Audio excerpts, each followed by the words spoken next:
I get to be on here with the host of this show, Frank Duffy, Goal to Go. I hope everybody's having a great time. You're an LSU fan. This is your place to be. More information on the Tigers. Nobody was further ahead of the curve than Frank Duffy on Lane Kiffin going to LSU. And now, who's in play? What's big? What's the biggest thing coming up? We're going to talk about it all today. Frank, start off every show. Got to get a quarterback. Okay, every man in Louisiana proud of his wife, proud of his children and grandchildren and all, but he's even just as proud of his paddle, his gumbo paddle. That's right, absolutely. Our gumbo or our jambalaya paddle, absolutely. And by the way, you got to have a good wooden spoon for your roux in the pot. It's not just a paddle. You gotta have a. And look, we curate those, and those are seasoned, and those are passed down from generation to generation. But no, I'm going to be living off that call of Lane Kiffin 3 weeks before it actually happened, Rob. I'm going to be living off of that for many a year. I'm not going to let anybody forget that. But my next call, this is where the rubber is going to meet the road, and it's who's going to be coaching the Tigers, next season. We have a game tomorrow. We're playing in the Texas Bowl, playing against the University of Houston. Willie Fritz, our old buddy from coach at Tulane. But really, the next game for LSU really is January 2nd, because this team is going to look very little like the team that's going to be playing in the Texas Bowl tomorrow. And where you're going to build that team around is who's going to be the signal caller for Lane Kiffin's offense. The defense, we got a great staff in place. Blake Baker, again, is going to be, charged with running the defense, letting Lane focus on the offense. He literally could have waltzed into the coach's office at Tulane, and he decided to stay at LSU, which we're very excited about. We've got great talent on the defensive side of the ball. Yes, we're losing Harold Perkins Jr., which is a loss. But we're keeping a lot of our talent on the defensive side. Wound up getting some awesome talent at D-back, and picked it up. And the reason we were able to do that is because we freed up money from a quarterback that we might have gotten, who might also be a future choice or a look at. But we've got the defense that's set up. But right now it's who's Lane going to have under center for the Tigers going forward. And everything is the linchpin is on Trinidad Chambliss. Yeah. And what I'm hearing, what I'm understanding is the rub. I mean, the Ole Miss petitioned the NCAA to give him a hardship year. This goes back to mid-November, right? And normally the NCAA, though they are slow in a lot of ways, you would have expected a decision by now. Well, we're running out of time. The window is closing because, he is going to be the linchpin on other moves, not only at LSU, but at Ole Miss, at, other schools. So, I would be absolutely shocked if in the next 7 days, we don't get a decision on Chambliss for when, January 2nd, when the portal opens up. They have to rule on that. And I think it's a 50-50 shot that he gets it. The thing is, most junior college quarterbacks get the extra year. Yeah. It's almost a given. Well, but Chambliss was a Division II quarterback, and he already had, if memory serves, his first year was a redshirt year, his first year at Ferris State.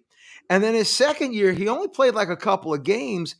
And what's happening is Ole Miss is trying to get, again, this is what I'm hearing from my Ole Miss people and from LSU people, that they're trying to get, it was based on a medical hardship. The kid had adenoids or tonsils or something along those lines. Now, whether that was really the reason why he didn't play and he just got beat out as a redshirt freshman, I don't know. But I think what the issue is, I'm hearing that Ferris State is either refused or is dragging their feet to co-request the extension for Trinidad Chambliss, because they got to put their name on the dotted line. And if it truly wasn't a medical red shirt, they could be in trouble with the NCAA.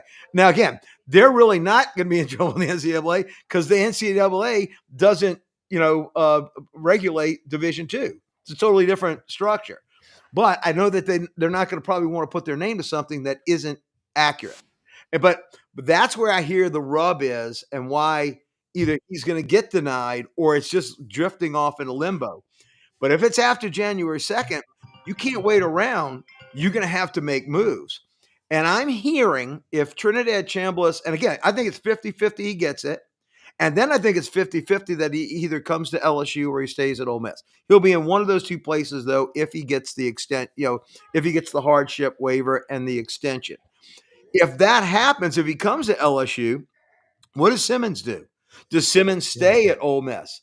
And if Trinidad Chambliss doesn't get it, does Lane go after Simmons? Or does he go after two other quarterbacks? And I'm hearing right now, if I was at the fairgrounds in New Orleans with the world's longest stretch where I've had horses that were winning, Rob, that have it looked like the bat chute came out and went all the way in the back in that stretch. But if I was at the fairgrounds today and I was making a trifecta bet on the order in which LSU goes after these quarterbacks, it's Chambliss first.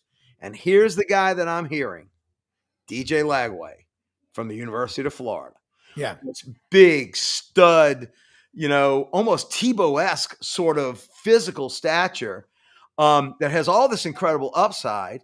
And, what do geniuses always decide they're going to think that they can do? It's like you in the stock picking business. Oh, if I have this new CEO comes in and runs this company, he's going to be able to make something out of it that wasn't there before because the last guy couldn't. And I know Lane's thinking in his mind, if I can't get Chambliss and Simmons is maybe not the answer, right? Because again, Lane saw a lot of him in those first 3 or 4 games at Ole Miss, and that's why he gave Chambliss the start, right? So Simmons might not be the answer. He's going to look at DJ Lagway and say, Sunbelt Billy couldn't get anything out of him, but I can. And that physical stature of the size that he has. And look, he's not really a good runner, but he can move when he needs to. Yeah. But he's got an incredible arm, but he just has to be coached up. And Lane's probably sitting there thinking, man, look at that physical stature. Like we were talking off air when we first came on, Brendan said, hey, look, we fell in love with that body as well. But buyer beware. And then, of course, the third option that we've got is Bryce Underwood.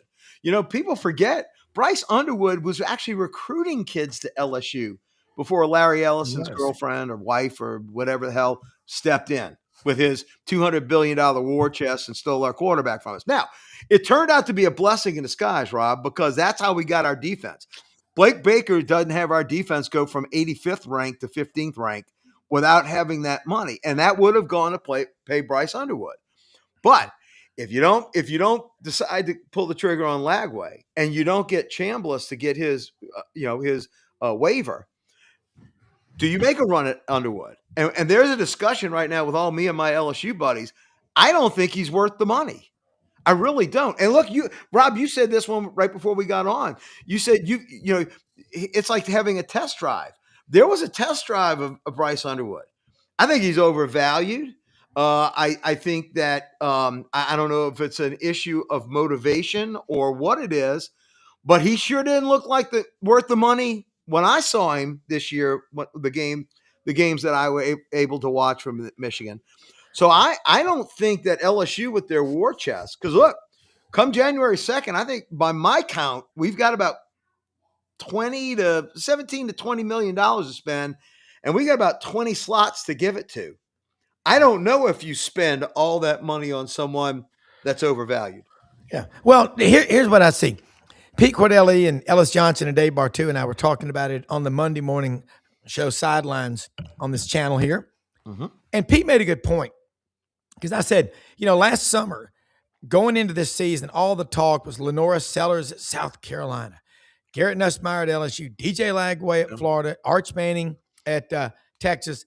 and on. Nobody's criticizing these kids or pointing out what they can't do really well. It's all about sucking up and clickbait whorism. That's what it is. Okay, call it what it is. But Pete Cordelli's right. He's coached college. He's coached one national champ. He said everyone is afraid of offending the Manning family and not getting that interview. Yeah. I'm telling you, Archie Manning, I mean, God love him, incredible. And then Peyton and Eli and Cooper, had he not been hurt, would have probably been an NFL wide receiver. Tragically was hurt. But then you start looking at the third generation. Does Arch want it as much? And you see these quarterbacks, of the 20 kids that went to the Elite 11 quarterback camp, which is so overrated and so misguided. 13 of those guys have already transferred. The top 5 quarterbacks in the class of 24 have already transferred prior to the portal becoming the law of the land. October 15th of 2018, 42% of quarterbacks historically ended up at a different school from where they started their career. So we've always had guys, it's always greener grass on the other side of the fence. But Frank, you and I as homeowners know, you still got to cut the grass. Still got to develop it. Well, let's put it this way, Rob. I kind of have liked the portal getting our quarterbacks because let me tell you something. There's this kid called Joe Burrow who came down from Ohio State. I don't know what the hell they were thinking. And Jaden Daniels. Yeah. So look, what's the old saying? You live by the sword, you die by the sword. Yeah. Well, we've had some great success picking up quarterbacks in the portal. That said, we also had one in Nussmeier that we cultivated and developed. And here it is. He's in his beginning of his senior year I had a Heisman Trophy winning a ticket from Caesars in New Orleans on him. I had my hard-earned cash that he was going to collect the Heisman. What happens? He has an oblique strain. He has an injury. It lingers. For some stupid reason, Brian Kelly decided to play him against Southeast Louisiana and Louisiana Tech. I have no idea what you can't have it both ways. Either the kid was hurt, and if he was hurt, if you knew he was hurt, why'd you play him there? Yeah. And if he wasn't hurt, well, you can't pretend like, oh, he was hurt, and that's why my butt got running, back up north and out of town, and probably never to coach again. Look, he's like the third rail on the MARTA, trains. You touch it, you electrocute it. Brian Kelly's out of work. He didn't get a sniff in any of these coaching carousel things. Yeah. So I'm very, you can go it two ways. You can develop somebody, and then on their senior year, when you think they're going to take over and get you into the college football world playoffs, they injure themselves and they're not the same. And yet the year before they could make every throw that they make in the NFL on a college field. Or you go shopping, which we have the money to do. That was the one big thing, Rob, why they got Lane Kiffin, why Lane chose us over Florida or staying at Ole Miss. The money, the salary would have all been the same. Yeah. It was the intangible of Tiger Stadium on a Saturday night and the rabid fans, and we've already had a connection with him. Again, I know it could be fool's gold. You can't have an affair and expect the girl that you had the affair with not to go have an affair 3 years later. We get this. We're big boys. We know what we're getting into. We're renting this situation. This ain't a full-time dick. Yeah. Point. But the real reason that he came was the fact that our big donors, the Richard Lipsys of the world, and the Todd Grays, and our donors have stepped up and said, we're guaranteeing $25 to $30 million in NIL money. And because we didn't have the number one recruiting class by numbers, we did have the number one recruiting class that Lane just landed by average. And now we have 11 spots left because we only had 14 recruits. We got 11 spots left to go shopping in with this recruiting class.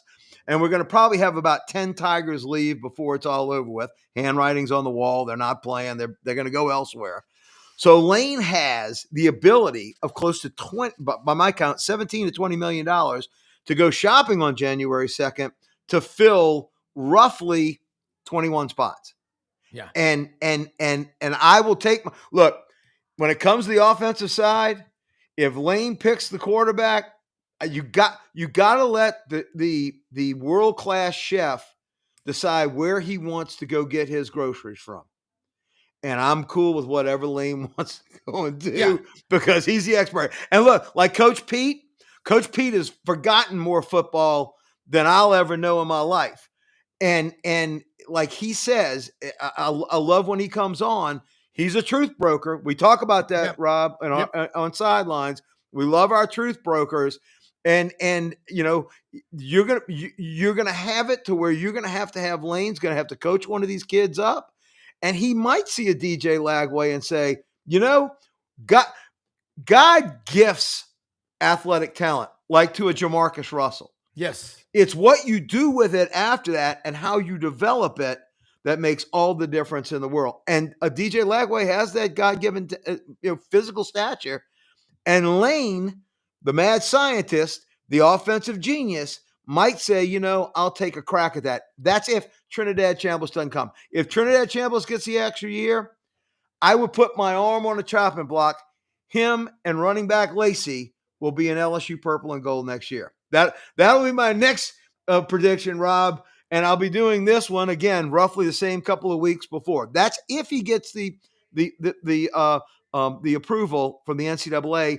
And as it stands right now, we're 7 days away from shopping. The shopping begins, and he has still not heard back from him. And Ole Miss put that request in the middle of November, according to my sources. Reminds me of the old days of the old clearinghouse. They were in no hurry. And it's just it's a nightmare. But let me throw some interesting stats to you. 14, 50, and 17. Alabama has 14 5-stars on the roster, 50 4-stars, 17 3-stars. Now they're playing Indiana. You know how many 5-stars they got on that roster? Probably none. 0. Yeah. You know how many 4-stars they got? 7. I was going to say probably 10 or less. 55 3-stars. Now, they're a 6-point favorite over Alabama in the Rose Bowl, where it all began 100 years ago, trailing 19-7 in the third quarter. Alabama comes back and wins 20-19. All I'm going to say is this. What's going on with LSU? What's happening when the new coach comes in? Who's got more power today, Frank? The guys that run the collectives, the athletic director, or the head football coach? And LSU right now, the head football coach. If Lane Kiffin said we're going to go all the way from purple and gold and go to pink uniforms, we do it. That's how much power Lane Kiffin has right now in the state of Louisiana. Yeah.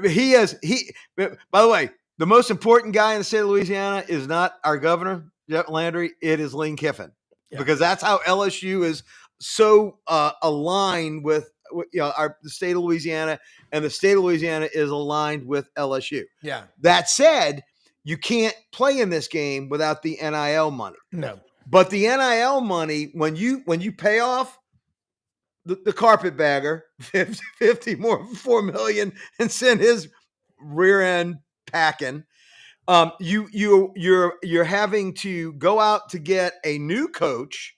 In fact, don't forget, we're actually on the hook for Lane Kiffin's, his bonuses for what Ole Miss does in the playoffs. How crazy is that, right?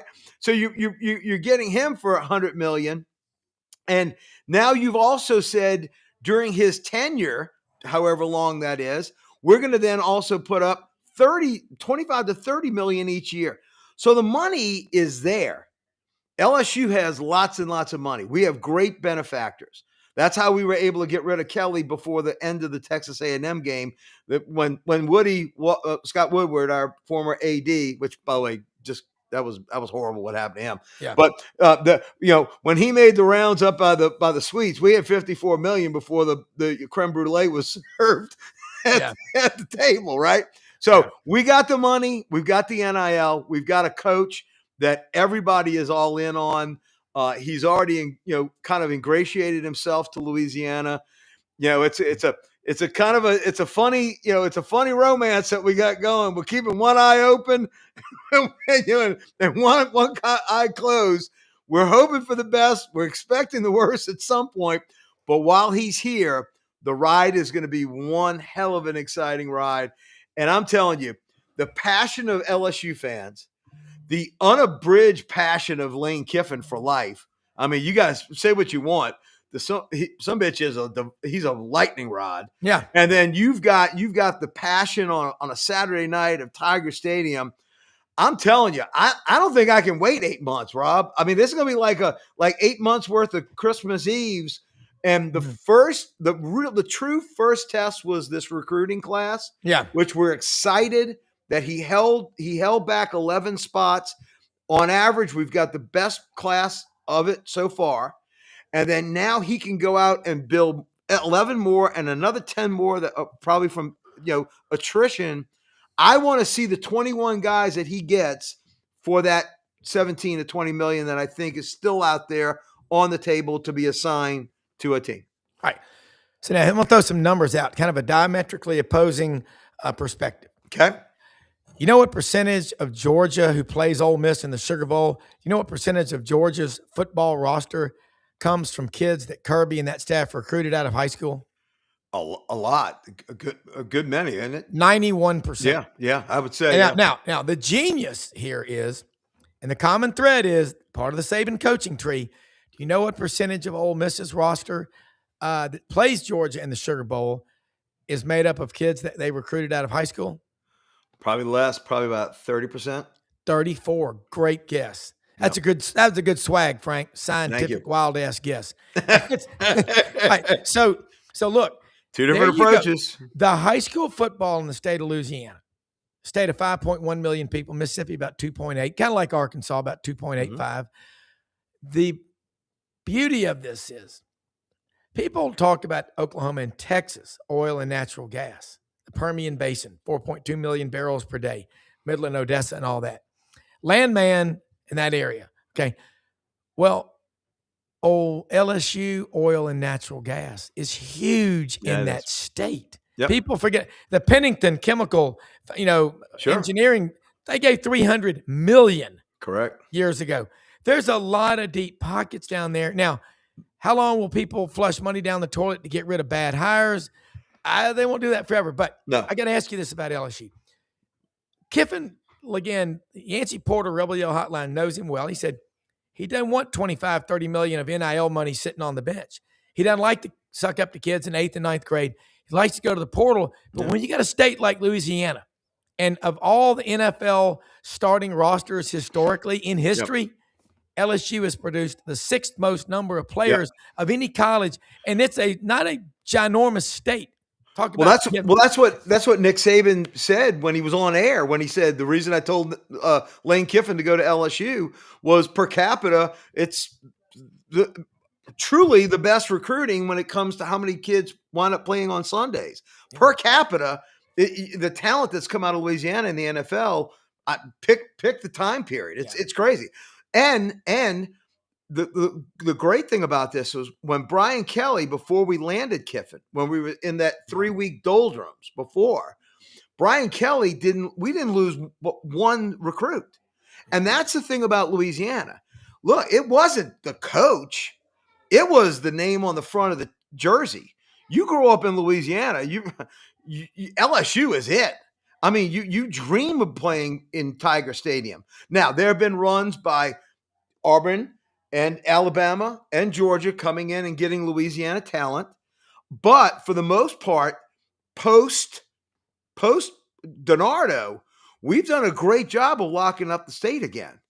By the way, it started with Kevin Falk out of Karen Crow, who basically bucked the trend when, that the 90s were horrible for LSU. All the great talent left the state. Yeah. Again, a lot of it went to Auburn, a lot of it went to Alabama. So I think he is going to work the recruiting. He's not going to overlook it. He has a much better fertile ground in Louisiana than Mississippi. So I would see those numbers coming more together. Yeah. Probably about a 60% Louisiana recruiting base, recruiting side, and then 40% of the portal. Once he gets his time in, and I do see that happening. And look, the one thing about Lane Kiffin, he is a very personable person. I think he is going to develop the relationships with high school coaches here in Louisiana, like a Coach Orgeron did, like Nick Saban and Les Miles did. They were all three really great recruiters, which Brian Kelly had no clue about doing. He came from the Harsin School of working high school coaches. And I will tell you, to a person, he was like the missing man the last 4 years. Yeah. Lane Kiffin is not going to make that mistake. I will tell you right now, he will work the high school coaches, but he will also be very smart and go after the portal, because who in their offensive mind as a college player that if they're thinking about leaving would not consider coming into this offense? Statistically, look what Ole Miss has done in the 6 years that Lane Kiffin's there. Look what Lane did as a OC at Alabama. Who wouldn't want to come into that? Yeah. So we're gonna get talent from both pools, but I do see it evening out more than what Lane has done at Ole Miss. Lane got more 5 stars at LSU in one afternoon than he got in all 6 years in Oxford. Yeah. And what I look at, LSU, you talk about the 89 to 94, 6 straight losing seasons. How the hell does that happen? Well, it happens with Curly Hallman. Yeah, I know. Which was a train wreck of a coach. Yes. We lost back-to-back to Vanderbilt there in Tiger Stadium. Yeah. In fact, I could cite the game that we came back. It was Billy Roberts, our good mutual friend, and I road tripped. It was literally a couple of weeks after my mom had passed away. He said, "Come on, Frank, let's go down to the Auburn LSU game. I'll get your mind off of it for about 8 hours in the drive down from Atlanta." So me and Billy came down to the game. Well, that was the Troy Twilley interception game when Auburn was driving it 95. And the 94. Well, no, the 94. No, the 94 game was in Auburn. Yeah, in Auburn. No, I'm talking about the LSU. The Magic is back. The Magic is back. DiNardo's first game, right? Oh yeah. When we finally figured out, stop passing the damn ball. Don't listen to the whistles, Patrick. Right. No whistles. So, but that's what kind of turned it out. Now, again, we had a great year in '97 when we did beat Florida, but then with Spurrier at home. With Herb Tyler, but then we came back and lost to Ole Miss the next year. So the 90s were a train wreck. When one Nick Saban came in 2000, everything changed. The facilities changed, the commitment changed, and then you got to give it to crazy Les Miles, to win a national championship and to play for another one in a time period when Nick Saban was in your division. Really, and I know a lot of Nick's players were on our 07 team. But that 2011 team was all Les Miles. You got to give it to him. Yeah. And then Orgeron. So I think we're going to get back to a coach that understands Louisiana. Lane's already just started to demonstrate that. I think he understands recruiting. He is a good recruiter. And I think he also understands the portal in this new environment that Kelly didn't understand, or that a Dabo doesn't understand. So I think he's adaptable. I think he's that part of the Saban coaching tree. And yes, though he takes a different approach than Kirby, don't forget, they both grew up in this. And look, most people don't forget, Kirby was a GA on our 2003 national championship team with Nick Saban. So there's a lot of that Saban-esque just from different approaches. Well, you sit there and you look at the recruiting aspect of it. Again, if you start seeing Kiffin 60% high school, that's a monumental shift to what he's done historically. And LSU has every resource available. And that's just a given. Now one of my coach friends said he thinks if Chambliss wins his appeal, he thinks he does stay at Ole Miss, but Kewan Lacey, the running back, goes to LSU. Yeah. If they get them both, that's really scary.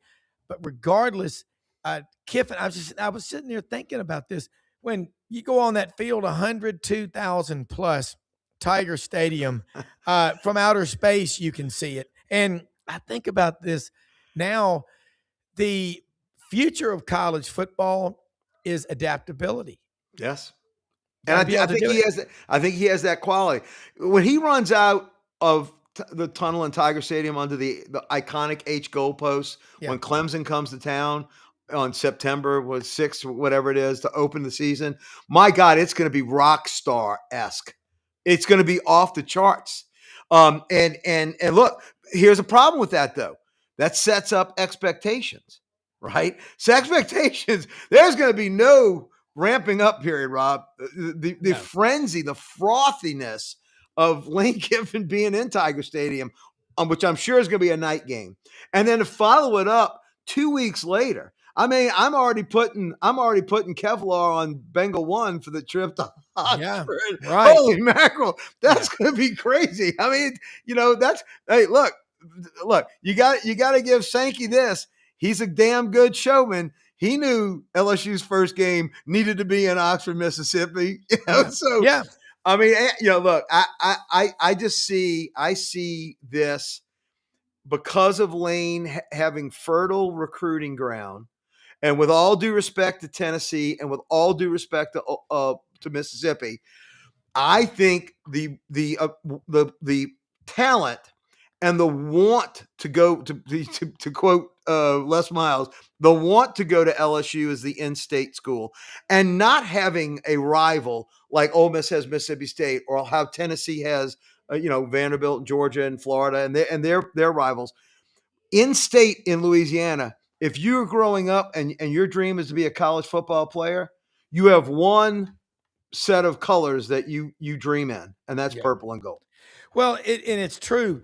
When you look around college football, there are not many states that are like this, where you've got LSU, and there's Tulane, there's other schools, but LSU chooses who they want. Yes, it's always now. Remember Mickey Joseph, quarterback, played at Nebraska, Archbishop Shaw and Marrero? Shaw and Marrero. And you had guys like Mike Stonebreaker from River Ridge, John T. Curtis. I'll never forget that picture of him in Sports Illustrated on that bridge with the cathedral in the background, juxtaposed. That was a powerful statement. Like, hey, these kids are leaving the venerable state of Louisiana. I love that state. I love the people down there. I get to see all the people down there. They will not allow that program to circle the drain. Hey, sweetie, they will not allow that program to circle the drain. And I think too, I mentioned about adaptability and interchangeability. You've got to be Lane Kiffin. That's what he's so good at. That's why you're going, hey, we're renting him or whatever. If you get him for 3 or 4 years and he fixes your program, I mean, what did Nick Saban do in the 5 years he was there? Correct. And there you go. It's never been the same. The old saying, 'tis better to love than lost than never loved at all. I'm okay. Hey, look, let me tell you something. To all the Ole Miss fans that are literally have just been in our inboxes. Yeah. We get it. We know the pain because we experienced it when Nick Saban went to Miami and then came back to look, every one of those Alabama national championships that Nick Saban won, all 6 of them, we feel they would have been ours. So if we can get over losing the greatest of all time, when Lane Kiffin's time to go, hopefully it's not Tuscaloosa, that would hurt again. But wherever it is that he decides to go, whether he goes to, Dallas to coach the Cowboys, wherever it is, we're grounded enough to where we know it's coming. We'll take the success that we can get when he's here.